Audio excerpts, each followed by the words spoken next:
today's session really came out of a conversation. I get Oliver's emails, and Che and I were emailing, and I thought that it was really important, as we're all as consumers looking at how we're getting our goods, curbside pickup, delivery, which types of goods are harder to get. Obviously, the toilet paper crisis early on. Is it now fresh food? So thought this was a really important conversation, to focus both on how consumers are able to react, how the retailers and distributors, and then also from the supply chain and the back end, how systems are keeping up with the demand. So excited to have Oliver Chen and Che Huang here from Boxed and Cowen. And I will turn it over to David to moderate the conversation. Thank you, Josh. Yeah, we're really pleased to have these two genuine experts and longtime practitioners in this area. And Oliver is really widely respected as one of the most sage and accurate analysts of retail and shopping and the whole consumer experience. He's been around for a long time and really expert at Cowen and Company. Che Huang is somebody who we have to give a lot of credit to for having had foresight, I think, and being in the exact right place at the right time. Boxed is a online, sort of an equivalent to Costco or Sam's Club, which was launched, he co-founded in 2013, and it initially operated Amazon-like out of his garage. And now it has distribution centers in 3 states. It's operating 24 hours a day. He is doing super well. And I want to start with you, Che. How do you see what's happening now? Tell us a little bit about Boxed, and give us a high-level view of your experience so far during the COVID crisis. Thanks, David. It's really good to be here with Oliver as well. I read a bunch of his notes. So, for it to be a public company one day, Oliver, go easy on us. So hopefully you like what I have to say. But David, thank you for first saying that we are in the right place at the right time. And being an entrepreneur is having a little bit of a foresight and then a lot of luck. And so we definitely do feel like as a group, we showed up at the bar just at the right time. It's 11 p.m. and the place is packed and it's rocking. So we feel awfully lucky in such an unfortunate time during the world. I physically right now am in New Jersey. Ironically enough, my family and I, we usually live in Manhattan, but we came out to Jersey recently, and this actual house is where Box started, and the garage downstairs, just to close the loop, this is the ultimate irony. 7 years later, I am in the same house, looking at the same garage that we started this business in. Since then, since those early days of just having a thesis of folks looking to stock up and to save over the next kind of 10, 20 years, we've sold hundreds of millions of dollars worth of stuff. We'll do well over 9 figures in revenue this year, and it's been a really wild ride. So we've seen growth, I would say almost unabated growth over the last kind of few weeks and probably last few months now. Starting around like January, early February, we didn't see that big of a incremental spike. So you saw things elevate, and then at the end of February, that's when you just saw unabated growth day after day. And a lot of our fulfillment centers are automated. So automated fulfillment centers are great for really taking kind of being able to scale, but being able to scale quickly, that's not what automated FCs can really do overnight. And so I'm happy to report that since then, we've definitely caught up. SLAs are returning back to normal, and our in-stock rates are quite good. And as a plug for everyone on this call, I believe if you go to Box this morning, we have toilet paper available. So, may luck be forever in your favor. Impressive. If you log on and try to buy it. But since then, it's been crazy. Just trying to keep up with the demand, trying to keep up with the supply chain, and most importantly, trying to keep everyone in the fulfillment center safe. Well, thanks. And 7 years is probably just about a right amount of time to kind of work out the kinks, so you were really ready for the onslaught. Roughly how much has your business increased during this period? Yeah, if you're looking at just traffic and orders, by any stretch of the imagination, easily double, if not more. I'll give you an example. Like certain items that we used to sell tens of per day, we're selling thousands of per day. Even if you go down to items like what we call the COVID items, like high value or high demand items like toilet paper, paper towels, you're just selling hundreds of pallets, but not even by the hour, by the minute. And so as soon as we stock it, it's basically going out the door. Okay. So yeah, it's been wild. Well, I want to come back to some of the functional questions, the supply chain, the delivery ecosystem. But Oliver, tell us, first of all, maybe I got these numbers from Che, and maybe he said that prior to this, there were roughly 4% of gross food was bought online. And since this, something like 10x of that. What's are the stats that you have about how much of a change we've seen towards online shopping, and who are the winners and losers in that? Yeah, the real winners and losers have a lot to do with the reality of this new contactless experience. So curbside pickup is a huge idea. Also, Che has been pioneering in this business, and a lot of these warehouse wholesale businesses are perfectly suited for the stock up scenario. So our data has shown that curbside pickup is used between 13 and 17% of Americans. That being said, this is extremely accelerating, and the curbside pickup is really the genesis of bricks and clicks, and that benefits Walmart and Target.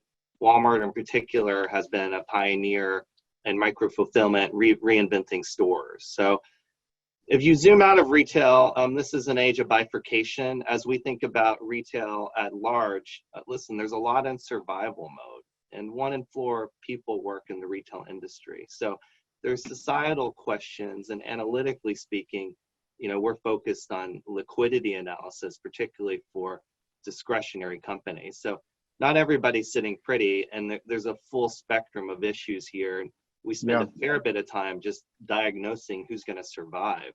But technology, social, political, they're all up huge topics with this permanent change. Well, talk about who is going to survive and who's going to thrive. And I mean, you were quoted in a major New York Times article just a couple of days ago about department stores and how they are really, in general, in deep trouble. So that's a category clearly that's not looking too good. But there are some categories that have grown. Just walk us through a few of those. Yeah, David, I think the obvious thing is discretionary purchases, whether that be apparel. And even at Costco, for example, you can't sell apparel depending on the state. So that's another topic, but the reopening, the consumer curve, and also the lack of coordination or the coordination with states is going to be a huge issue. Furthermore, I digress, but technically, you mean it's legally prohibited for Costco to sell clothes in some states, right? It's a question that we're all addressing, in the crisis professionally. But for stores, it's very problematic because food and clothing expires. So to reopen and close and reopen, it's another burden. But to cut it short here, liquidity is about 4 months at Macy's, 6 at Kohl's, 12 at Nordstrom they raised, and we think JCPenney's likely to file. So analytically speaking, we're looking at liquidity relative to monthly burn rates. These companies can withstand some more months of closures, but the working capital needs, analytically speaking, are anywhere from 500 million to $1 billion. Macy's has 1.068 of liquidity, and they also have real estate value. So what we're looking at is the need to raise additional capital, the need for working capital and inventory purchases for the back half. And you make all your money in fourth quarter. So as we get closer to holiday and back to school, it's a financial risk factor with these closures. That being said, I do cover 35 stocks, like including Peloton and Louis Vuitton and Costco and Walmart. And so as you think about Walmart trends, they've been gangbusters, but as what's been happening is with social distancing policies, we've seen the traffic decrease, and consumers just want to run in and out because they have more intentional shopping too. So these have been analytical issues, and we're talking to, Walmart and Target every day. What about some of the smaller startups that are in online fashion and other more discretionary product areas? Do you see a wholesale shakeout among those kinds of players coming? Certainly. I think when we work with a lot of great digitally native brands, including Boxed, and what's happening here is content is king, and rethinking. Boxed has had some pioneering work around missions and the pink tax, and content is back. That being said, just if you're asking me about the numbers, just in case anybody doesn't know, because I didn't know when you mentioned it on the phone the other day, what is a pink tax? I think yeah, and I didn't know before. The women of Box actually banded together and actually made this an initiative within Box. Is that there are two different facets of the pink tax, all underlying that both facets are the fact that kind of women are unfairly taxed on consumer goods throughout the country. They pay more than men in some categories for the same thing. Exactly, whether it's a pink razor versus a blue razor, or something as actually state-driven, which is kind of actually paying a tax on items like tampons because they're considered luxury good items, and where similar items or other items like Rogaine and condoms in those same jurisdictions are not taxed. And so we took a stand against it and rebate that difference back to our consumers. Good for you. That was really a great segue. But back to Oliver, in terms of the big picture, I thank you for letting us quickly get a definition. But so that's something that's going to change. Go back to the changes you see. Yeah, especially for the smaller companies. The digitally native brands we work with, anywhere of declines from 15 to 80%. So I think in any retail conversation, there's this important discussion in this crisis with hierarchy of needs, and people are stocking up on food and essentials and things to take care of their families, and discretionary is really suffering. The one exception is perhaps skincare and hair and the do-it-yourself, because trends at Ulta and beauty have actually been up. But anything that you don't 100% need, people have been really not buying, and trends have been bad. It's been tough on digitally native brands because when we had closures at brands such as American Eagle that had physical presences, some of that demand from there has shifted online. So in some cases, it's been better than feared. But generally speaking, as we look forward to holiday, numbers could be down 30 to 50%. And if you look back to 2008, that happens too. But because you don't need a lot of the stuff that that's for sale. Like a lot of it's discretionary. You just don't need it. Yeah. You do need food, and you do need to eat, and you do need shelter. And unemployment could hit any range of possibilities. So reinventing retail, this really dives us into like re-commerce, doing more with less. And I mean, you should have asked how many outfits have people worn in your questionnaire? Right. How many have you guys worn? Like, did I see you wearing the same thing yesterday? So I think that everybody's like, I only need 3 things and I'm hand washing them. That's fine. So you're not browsing. So the feel good factor is a good question, but the big getting bigger. Yeah. One of the things that I know is, and I want to get to Che in a second, but one more with you. I think one of the reasons from talking to you the other day, I realized one of the reasons you have done so well as an analyst in this space is you do really think about the way people think and behave, and you take a very social sort of perspective, which then you use to get back into making judgments about companies, which I just wanted to mention because I think that's one of the reasons we're lucky to have you today. But you've talked several times about holiday. Does that mean you assume we will have a holiday season of the normal type this year? That's because even just the way you've been talking about it sounds vaguely optimistic to me. Yeah, I mean, I am optimistic because I am a retail, I grew up in a retail family. Retail's about fantasy. Retail's also about reinventing itself. So at the core of retail is innovation, and innovation creates opportunity. And through the crisis, there's a lot of creativity to be had. When we do survey customers, people want to come back to stores, and people are still shopping. So there is an expressed pent-up interest. That being said, the reality check is survival and a big nightmare because the whole retail system, particularly around department stores and clothes, was never set up for these 100% closure issues and managing cash and employees. But we're going to have holiday, and it's going to be different. And it's a societal question. It's also a capital question about how retailers help people's lives and make them better. But it's also really a practical question for especially retail apparel companies, that they have to decide right now, are they going to order a lot of stuff that they expect to sell later? And that is a huge question given their cash position, right? Yeah, it is. And different retailers, that's why you're seeing these urgent money raises happening now, because you need the capital, and the whole vendor ecosystem globally is quite suffering. Because from a technical point, you're pushing out your accounts payables. So you're not paying the vendors, and then you're asking or needing product for fourth quarter. So the vendors and smaller brands are in a tight space. Yeah. Furthermore, you really have to reinvent the assortments around comfort, protection, and now we're assuming any range of unemployment scenarios, and you have a battered consumer that's damaged psychologically and financially. So how are you not tone deaf to that? And how do you repurpose your marketing dollars at the same time you furloughed a lot of people, almost everybody. So you're making a lot of tough decisions to survive. Yeah, thanks. Well, Che, you're also a big picture thinker, which I love about you. Feel free to react to anything you've heard Oliver say, but I wanted to have you actually, okay, do that, and then I'll ask you specifics. Go ahead. One, Oliver, I mean, it's so true. Like, if you're in retail, you have to be an optimist. You just do.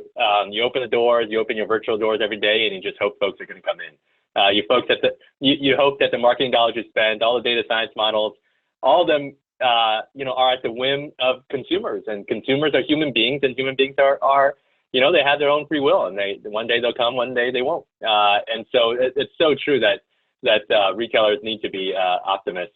And then also in terms of transforming what retail will look like even in Q4, I mean, you talk about practical considerations, even little things like, are we still going to have a Santa in the mall? Like, right?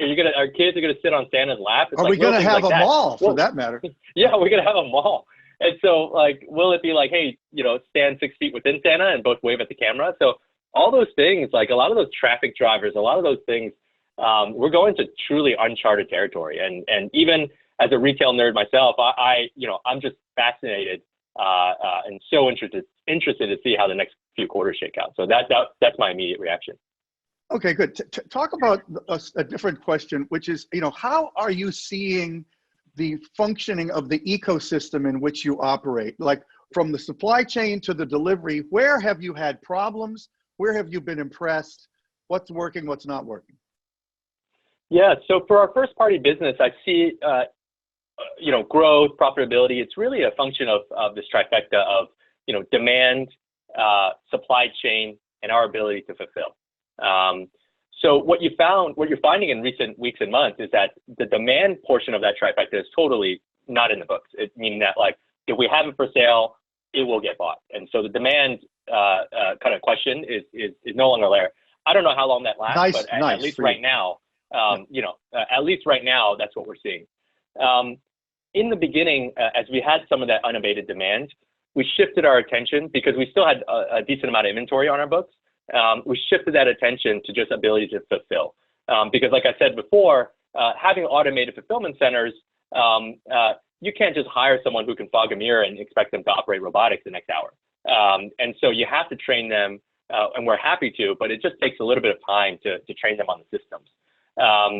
So luckily, I think we've done a good job there, and virtually our supply chain is virtually recovered and built for just a set function above what we traditionally have been able to fulfill. Now, the last part of that trifecta is supply chain. And so can we have the goods on the shelf? And that's been the biggest question, because I think all retailers of essentials like us, you'll be able to sell it if you can get your hands on it. And so that is the missing piece right now. And so we're trying our best to do that. You told me some interesting things about the toilet paper industry. Why were the shortages so rapidly emerging, and how do you see that playing out over time, just quickly, because everybody has heard so much about that. Yeah. So why were the shortages happened? Anytime shortages happen, it's like a simple supply and demand scenario, right? Like the demand to have 2 weeks on stock of anything, that started to go through the roof because the CDC put out an advisory to the whole country saying, hey, you should have 2 weeks of supply on hand. And that traditionally was either not the case or traditionally was not heeded. And so you had all this inbound demand. On the supply side, what you found is with these big manufacturers, they're not 10 years old, they're not 5 years old, they're decades years old. Some of them are 100+ years old. And so they've dialed in their supply chain and manufacturing capacity to single basis points. And so it's not like these big meaning they manufacturers didn't have much room to move. They were already Exactly. pretty much making as much as they can. They had built enough factories for exactly how much they were building and no more.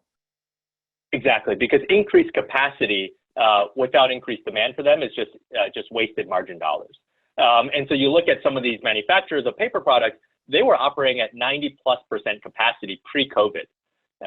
And so post-COVID, the capacity just wasn't there in order to produce more. And if you look at something like a toilet paper machine, printing machine or manufacturing machine, those things they don't fit in a living room. The rough CapEx for those things are $500 million to have a modern one.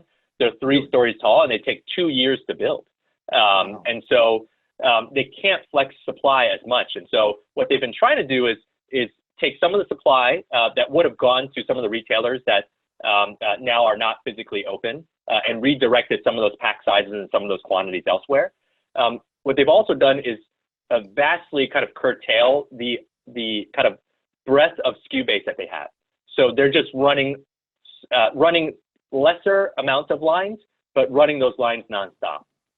And so that way you're not going to get these kind of random, kind of more innovation-driven products. They're going back to the core and just pumping it out 24/7. And so, but even that, you're going to get 20% increased capacity. You're not going to be able to double the amount of toilet paper you pump out doing that.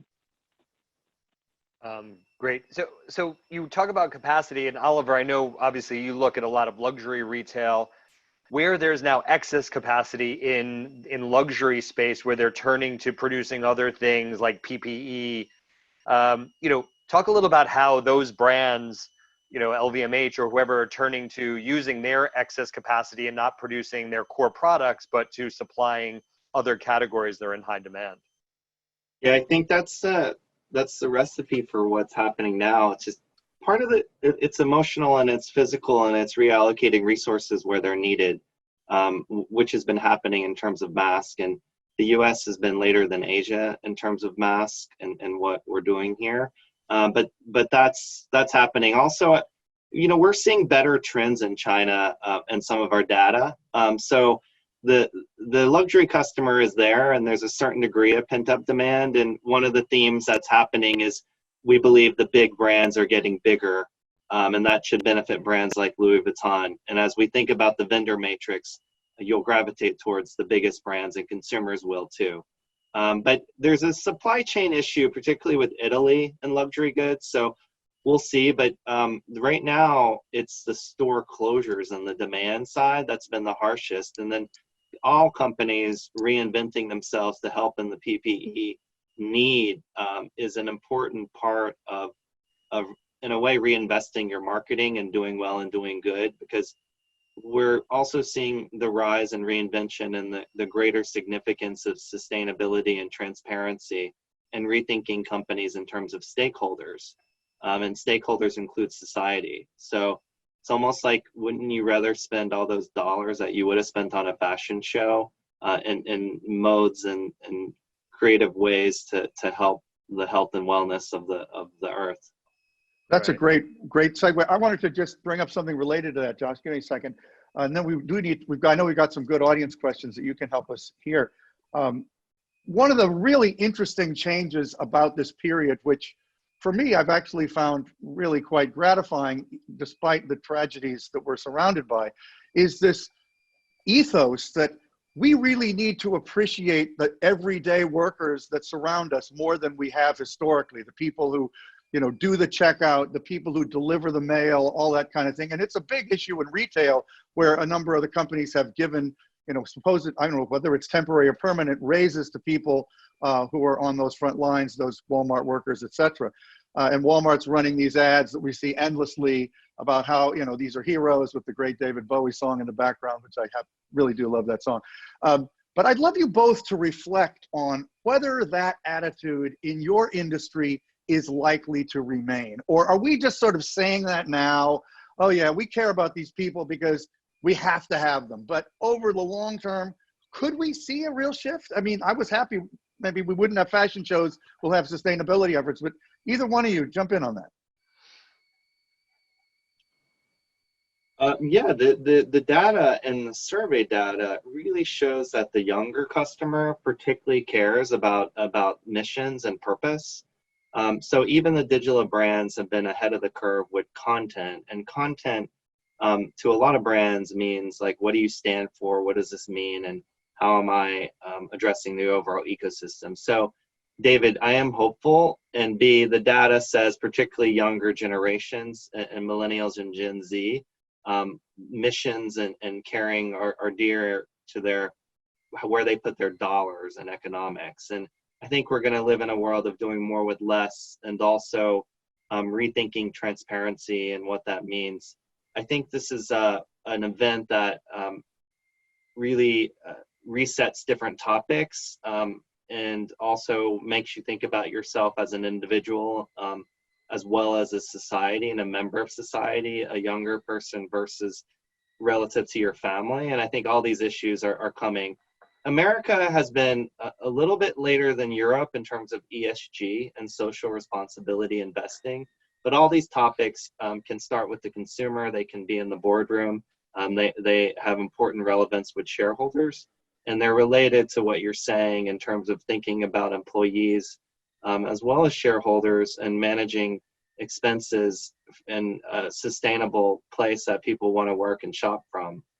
Thanks. Well, actually, just on my Apple Watch, as you were speaking, I got an alert from Bloomberg that hedge funds will not be allowed to draw from the loan programs for the emergency loan program. So, but the interesting thing about that, and Che, I do want to go to you, but that really does show the power of the public opinion that we're seeing now is really forcing changes. So, Che, any thoughts? Yeah, absolutely. I'm not sure if the Small Business Administration was supposed to be helping out hedge funds. And so that doesn't surprise me at all. What Oliver said is totally true. What we're finding is a shift in how value is perceived by consumers. Traditionally, folks thought of value simply as price, but now that's price, convenience, and brand. And brand can mean a bunch of things. The brand could mean what do folks think about me if I'm carrying this bag, to what does this brand stand for in terms of how they treat their people.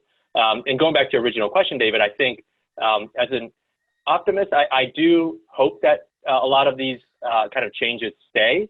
So if you set the over/under at folks being treated better, I would say my heart would take the over on that bet. My brain takes the under on that bet, because once all this kind of returns back to a world of normalcy, I think a lot of kind of the cultural DNA of these companies and how they treat employees has been ingrained not over the last 2 years, but over the last 20, 30, 40, 50 years. Yeah. And I think it's really hard to shake that momentum and that DNA.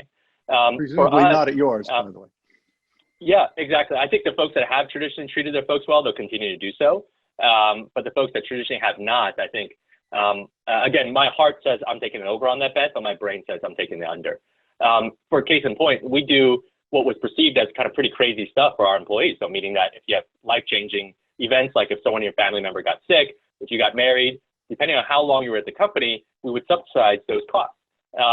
Well, now that we have COVID and we're asking our frontline employees to step up into what anyone could perceive as a pretty dangerous environment, we haven't had many call-outs in our fulfillment centers, because when we say we care about them and we're going to do everything possible to keep them safe, they know we're not full of shit. It's like, well, I believed them a few months ago, I believed them a few years ago, and I feel like when this guy comes up and says they're doing everything possible, that they truly are. And so I think those programs, traditionally, it was harder to justify financially.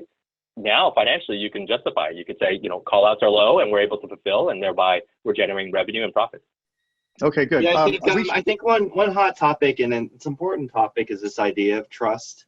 And leadership and trust is even more essential in the crisis. And the trust factor with consumers, and that really plugs into loyalty, and loyalty plugs into profitability and customer lifetime value.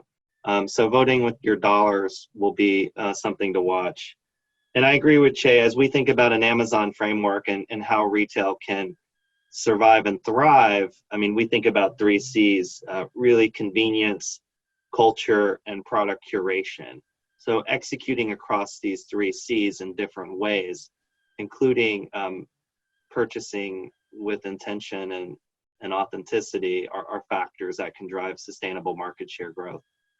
We've got to go to this audience, but before we move on, you mentioned one word that had amazingly not come up until now, except in the questions, the survey, which is Amazon. And I know you don't cover it, Oliver, but one of the things I wonder is, Shopify is a very interesting company that I have intersected with a lot more in the last month. And obviously part of its whole way of thinking is it helps people compete with Amazon.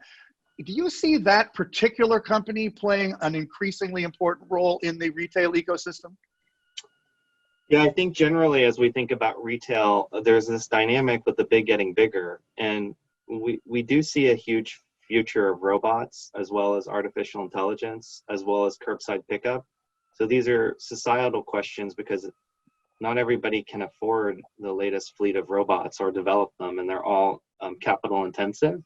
Additionally, data is the new oil. So what does that mean, for loyalty programs, and also privacy, and also pricing models that are fair? But to answer your question, yeah, we need everybody, and we need the people who aren't the very biggest to survive and thrive and have methods to compete. The Amazon question has been a 5-year epic question with many different aspects, but at the core of what they've done well is convenience, supply chain pricing, and to their kudos, they've really changed that for America, and the majority of Americans shop there regularly. The new frontier is grocery. The new frontier is, and an existing frontier is brands and emotional content. Brands do matter because trust matters. And then rethinking the workforce with this issue about flexibility and repurposement. It's another topic, but that's why a company like Nordstrom, which has been stuck to long-term ideals and really focused on talent, that's been a competitive advantage. When I cover Louis Vuitton and Richemont, there's a multi-year perspective. So all these topics cross my mind. Okay, Josh, what do we have from our many listeners? Let's go first to Reza Jafari, just unmuting you now. If you could please identify yourself and then ask your question. Great. Reza Jafari, former group president of Hewlett Packard for Global Telecom Media and Entertainment Industry Group, but I've been also involved with the retail a little bit. My question is, in this new ecosystem of the retail, as you identified, where do you see the consolidation of the e-commerce companies or retail brick and mortar or the curbside? And what would be the direction of this consolidation? Would that be vertically or horizontally?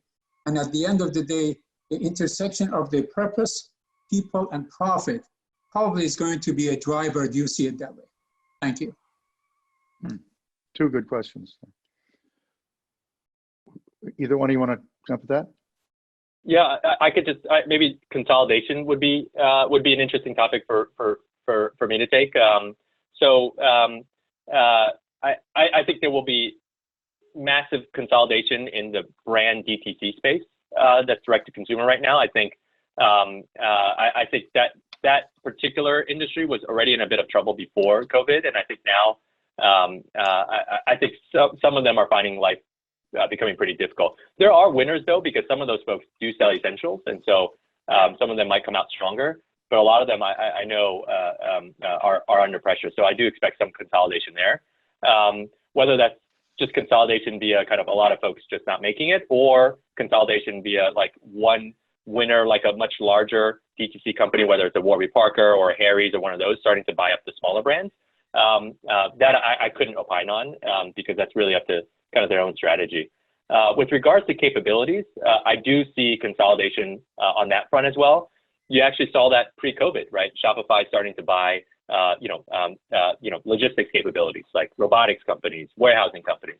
So I do see the companies that are coming out of this stronger will undoubtedly consolidate their capabilities, because when you look at the models that really work today, they are the models that have full control over everything that touches their consumer, such as at Amazon. Amazon Robotics, they're even delivering their own packages these days. All that is consolidated. And if you look to them as a playbook that has worked, then I can see the bigger folks, if they're not cash constrained, to Oliver's point before, starting to consolidate capabilities vertically.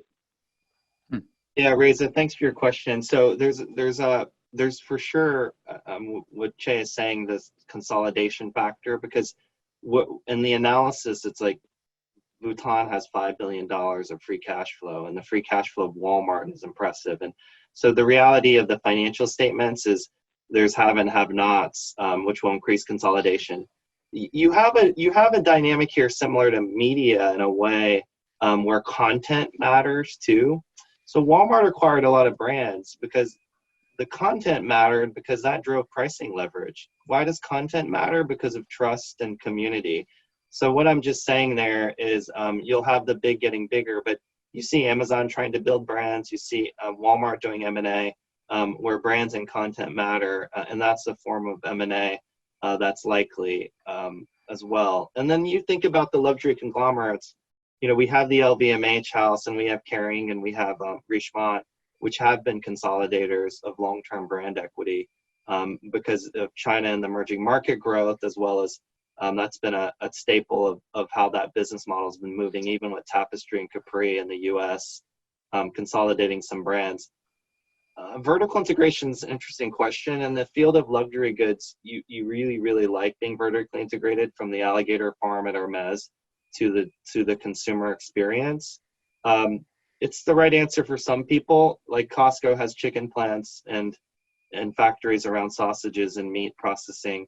And so there's a couple ways to think about that. I think the supply chain question has been very volatile, because you wanted to leave China and now you want to be in China, and then you're realizing how much China has to do with every little piece of your supply chain too now. So we're getting cross currents about how people develop there. And then to your second part of the question, of purpose and profits, I think we're going to see a lot of voting with dollars here, where consumers are going to make some choices and trade-offs that could accelerate, particularly if millennials and Gen Zs really seek to purchase with the purpose. So that's TBD. It is interesting, quickly, before we go to the next one, to contrast Walmart's Heroes ads with what we've been hearing about the way Amazon treats its workers. Even though obviously nobody could say Amazon is doing anything but winning right now,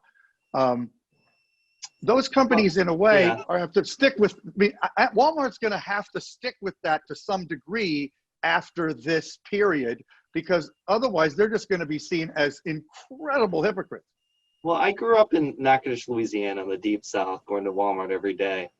And Walmart at the core really started as a neighborhood place to help people live better through lower priced products. Furthermore, the pharmacy plays a big role in communities, and 90% of America is within 10 miles of Walmart. So there's a real infrastructure and opportunity in the integration of healthcare. A large percentage of Americans have diabetes, in addition to the crisis. So healthcare and retail are part of the solution. Really good, interesting. Great. Josh. We have an audio question from our friend Karen Klein. Let's see. Hey, Karen, are you there? Yes, hi. Can you hear Identify me? yourself, Karen. Yeah, hi. Great to have you. Yes, hi. Karen Klein, and I'm a founding partner at Bloomberg Beta. So we focus on the future of work, but I care a lot about the future of retail as well. And I'd be curious, I have a lot of empathy for the traditional retailers, and they own a lot of real estate. I'm curious to you two, if you were in the shoes of a CEO of a large traditional retailer, what would be the single most important thing you would focus on in order to adjust your business for the future? And I heard your points about reinventing, you know, related to PPE and things of that nature. And of course, there's the focus on capital. So I'm just talking more specifically about how you think about operationally making better uses of the large footprints that you have. And thanks, this has been a great conversation so far. Really appreciate it. Thanks, Karen. You know, I can go first. I have two immediate thoughts. And I was just thinking about literally if I put myself in the shoes and try to transform myself into the CEO of a big brick and mortar legacy retailer, I think the first thing I would do tonight is try to find a full case of beers for me to drink because life is pretty rough at the moment. I think second, it would be, how do I make that weakness into that perceived weakness into a strength? And I think you could do that twofold. You can kind of use those as kind of e-commerce points to be able to ship closer to the consumer. And so, you know, it's funny because brick and mortar companies really want what e-commerce companies have, and e-commerce companies would love the infrastructure of a brick and mortar company because you're so close to the consumer, and those items are so close to all those different places. Like, you know, Oliver just said 90% of Americans live within 10 miles of a Walmart, you know, so their ship costs will be lower than, say, much smaller retailers. Target has taken advantage of that, and they're shipping, I forgot, a very healthy double-digit percentage of their e-commerce sales run through the stores now, even in the ship-to-home business. They're just picking and packing out of the stores. I'd also heavily pivot some of my underperforming stores to become pickup locations, because as we're seeing, if 15, 20% of Americans are using curbside pickup, I don't think that recedes back to low single digits anytime soon, because folks that said, oh, I just roll up and open the trunk and people put in the trunk and I leave and it's the same price and I'm on my way without seeing anyone, touching anyone, or needing to waste my time. I think that's a trend in certain categories that's here to stay. And so that will take some hard rationalization of like, hey, do we still need the CD section or the DVD section of our store? I know we have a bunch of buyers there. I know people still like it, but it might take, the hard decision to say, hey, we're not going to have CDs and DVDs in our stores anymore. And that's going to be an expansion of the back room, which is going to enable more capacity for pickup. So the place where you can shop will be shrunk a little bit, but actually our capacity for pickup will be that much greater. So I would do those two things. Thanks. Yeah, I would just say what comes to mind first is safety. So how do you rethink safety of the employees, safety at the DC level, and then also real safety? You don't want to you want to minimize killing people by accident with what's happening. So safety of the customers.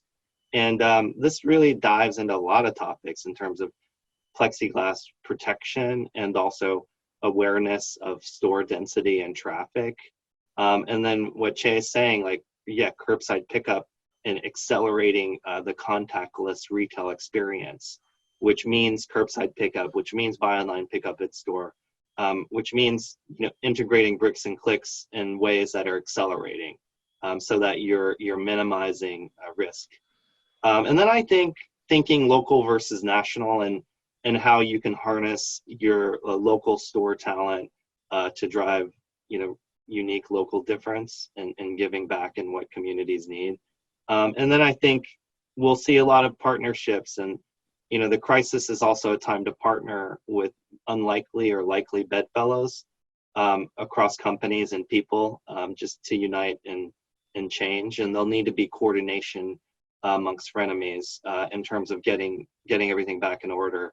But I think safety, because you want to feel good, but feeling good that there's safety is such a key priority, and that comes back to stakeholders as well. Yeah, actually, on that point, I couldn't agree more. I feel like we're coming into an era where, in order to ensure survival, it's going to be like WWE Royal Rumble, where traditionally you had folks that hated each other, but during the Royal Rumble, they kind of team up to kick other people out. So I definitely feel like we're going to see that kind of a dynamic in retail. And then even on the space rationalization point, like a specific example would be even thinking about how you lay out merchandise in your store, because how you lay out merchandise for a human to come and shop it in an optimal way to build the basket is very different in how you would lay it out if you were operating a dark store or a fulfillment center. Case in point, if you have two beverages, same brand, different flavors, for a store, you would put them right next to each other. That's a no-brainer. For a fulfillment center, you would put them far away from each other because you don't want people mixing it up. And so that's a really hard decision if you're a CEO. If you're sitting there, it's just like, do I optimize for pickup and where the future is, or do I optimize for where all my current profits are and where the current customer traffic is? And I don't envy their position because that's a hard choice to make. I mean, we've seen it in the numbers with the margin profiles because a lot of the cleaning decisions had to raise the SG&A costs too, and that's a real factor. But thanks for the question. Great. We're going to go over to Joshua Mudgett. There you are. You're unmuted. Hey, how are you? Hey, Josh. Hey guys, thanks so much for doing this. This has been a great talk so far. Really love all these answers.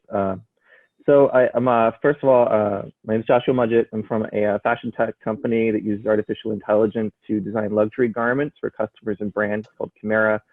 And as such, my question is a little bit selfish because it's a question I've been asking myself, and I think you guys would be really great to answer. So, for the past 10 years, a lot of fashion companies have been investing heavily in fashion tech. Everything, especially the research for it, things like digital sampling and custom e-commerce experiences, everywhere from all the way from Amazon to companies like Ralph Lauren have their own lab specifically looking for the future of this stuff. And I'm wondering how you think this crisis might impact this unique and new blooming sector in the fashion industry. Do you think people will run towards a new future where they will have a safety net against something like this happening? Or do you think that they will cut their losses in this kind of sector and see it as more frivolous research? Very interesting question, Joshua. Thank you. I want to hear Oliver first on that one for sure. Well, for starters, Josh, I think a little bit of what's happening is running back to basics. So we're in mini survival mode at some of these companies, and they're making tough decisions at the world's biggest companies in terms of furlough. So from a practical perspective, side projects are taking like extreme non-priority relative to back to basics. So when it happened in 08 is people went back to their main lines and their mainstay iconic, which is maybe a little boring, but it was practically what happened. That being said, when you started speaking, Josh, I mean, the future is the big, huge problem is the need for speed and executing to speed and the extreme mismatch between supply and demand.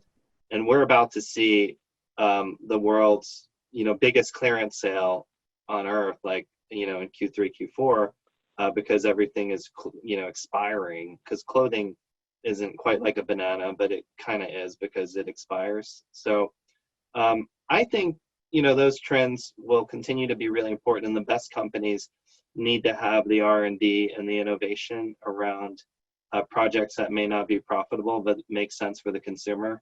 It's kind of how do you marry both, and which categories does AI play best in? As I sit here, my DNA is luxury and fashion, but AI is more deeply ingrained and used in grocery and in beauty, maybe augmented reality. I don't think we've solved the personalization challenge, even though it exists in clothing. But AI really leads to community development too. And as you see models like Glossier and rethinking consumption in terms of community, that's an aspect too. Men might be, I think there's a continuum of fantasy versus function, where as you get closer to function, maybe the promise of AI and the training models can have more relevance. And that has to do with categories. Those are just some takes, but it's good takes. Do you have something else?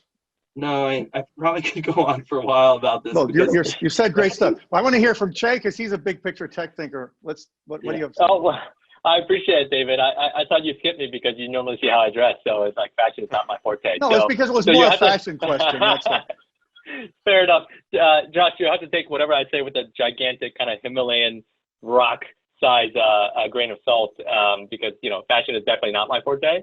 I just think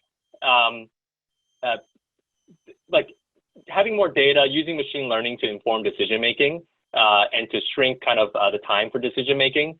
I don't think that's going to go out of style anytime soon. And the companies that have the wherewithal, because a lot will not, as they shrink back to their core, the companies that kind of invest into that future, I think we'll see great leverage out of it over the next 5 years. Case in point, you look at Amazon right now.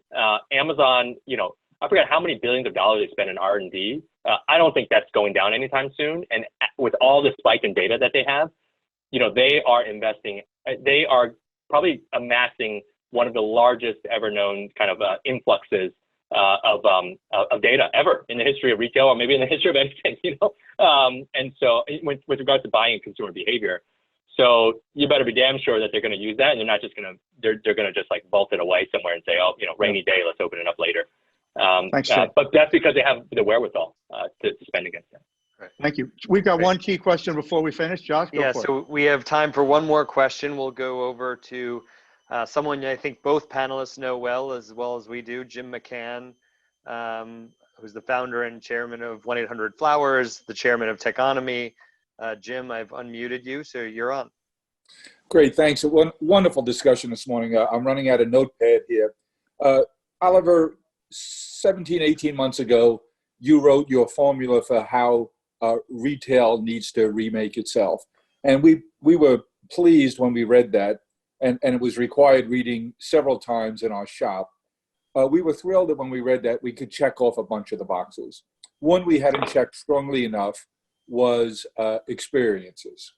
So we put a big push on creating experiences for each of our brands, in-person, in-store experiences. Well, stores are gone, and we still continue with the experiences. And obviously experiences went from being something 2 months ago that was warm and wonderful and connective to being dangerous.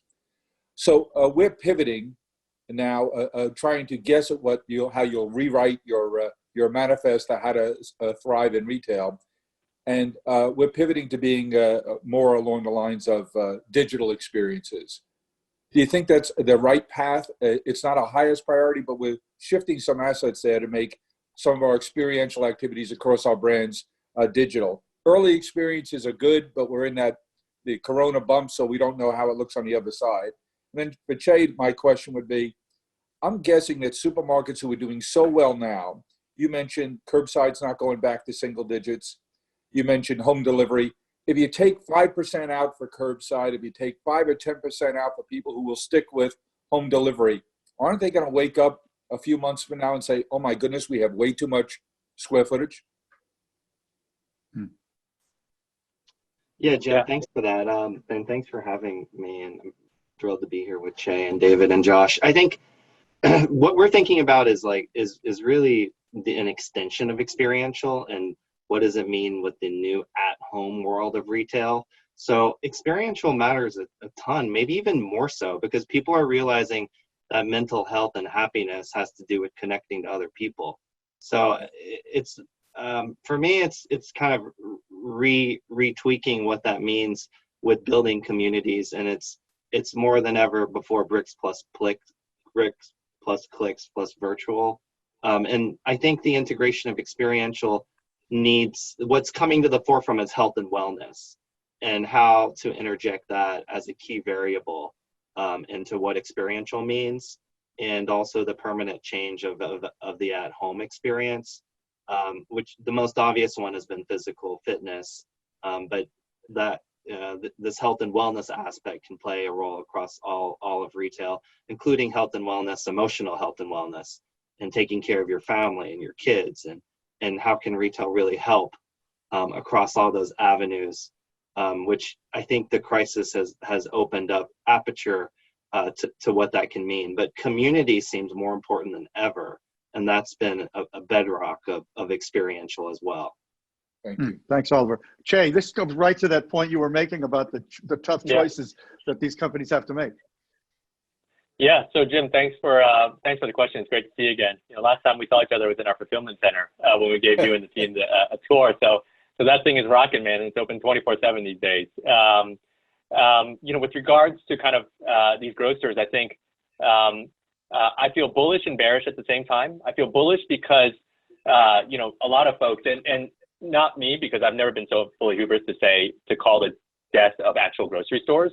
I feel bullish on grocery in general because in brick and mortar grocery, because I feel like this whole crisis has solidified folks' view that grocery stores at their core are still very strong pillars of society, and that when folks are in need, they need food and they need grocery stores to go and pick up that food.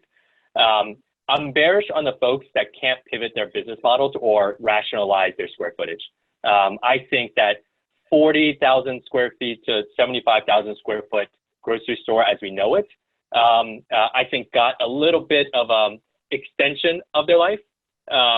But I still think as things return back to normal, folks who can't utilize that space in a smart way to enable how the customer of the future wants to shop will start to see real pain, because I don't think the customer of the future needs to walk into a 40 to 75,000 square foot grocery store only to be met with a wall of different flavor Oreo cookies. All that can be done in the back room. All that can be actually automated. And so I think, they're getting a little bit of a reprieve, but I think that kind of assault against that traditional usage of square footage space will begin again in the coming kind of years.